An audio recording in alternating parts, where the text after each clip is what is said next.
Hello, this side of the panel. Hello. You've got almost 30, what? 1,000 Instagram followers. Oh my gosh. Wow. 30,000. Does anybody beat you?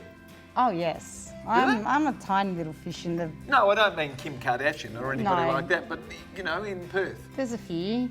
Not But too you know many. what? Not too many, no. There's a few, but they tend to be more international based sort of now. Oh, are you going to be internationally based? Well, I kind of already am. All right, that's how you get to more than 30,000. But there's an international audience I do have. Yep. When was the last time you kicked a footy? I kicked a soccer ball with my That's kids. close. Yeah, just depends on which code you like, that's all. No, weekly I kick the soccer ball. Do you? Yes, with my children. With your girls? With my girls. Wow. Do they play Because- soccer? Well, they want to, but I'm just trying to coordinate at the moment because I do so many other How things. old are they? They're very young, 6 aren't and they? 7. We love it. One of their favourite sports is soccer. Really? Yeah. And there's plenty out there for Plenty. 6 and all the 7-year-olds clubs. to go and join? Absolutely. Wow, Yeah. that's terrific. All the local clubs. So how do you feel about the statue? I think it is symbolising the modern woman in a new type of accepted sport, because women have only been playing AFL officially for how long now? 2.5 years? First of its kind, for a recognised sport for women. With my fellow panellists, get over it, embrace it. And aren't you a woman? Dr. Kat, what's wrong with the... First up, Lidia. What do you try? Oh, well, Have you ever confronted this situation? there's definitely been dramas in the family and people not talking, and That happens in every family. it's in every family. As bad as this? Not as bad as this. And if they're as sad as it is, sometimes a death brings people together. And if there ever has been a death, everyone's came and been there and talked, and everything else got washed away and kind of moved forward. Not saying that you need a death for that, and obviously in this situation you don't, because the mum died.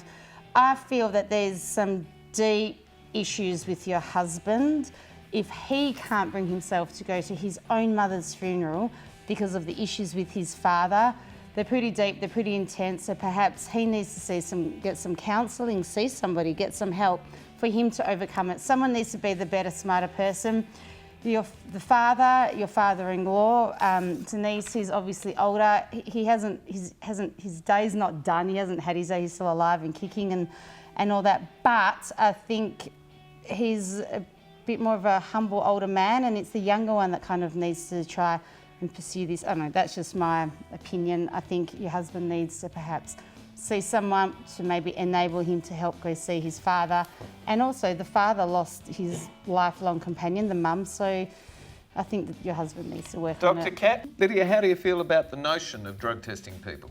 So I'm going to shock my fellow panellists for the beginning part. Initially I was yes. Test them, you know, it's our taxpayers' money, and I think that's probably where the nation was divided 50-50.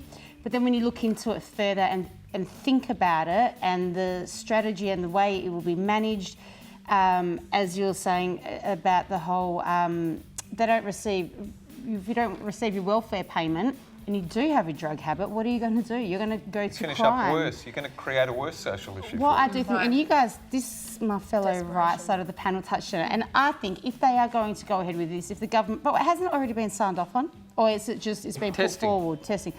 And in Western Australia, Mandurah is the first area.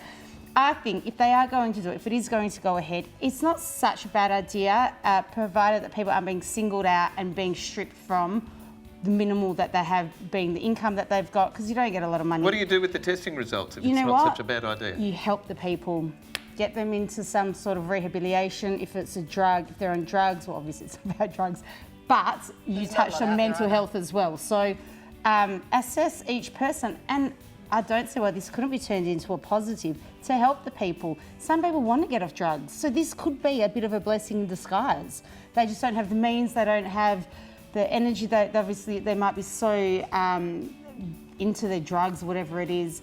I'm going to say yes, only on the basis that the people that are tested positive get help and don't get their payments taken off them. Well, that's not a bad way to go. you know, you're offering something to the community then. And it's also going to create jobs. It's going to cost a hell of a lot in the budget. But it's helping the people. Where they actually Pour some sugar on there, baby. It's time for sweet and sour. How's about some chili? It's time for sweet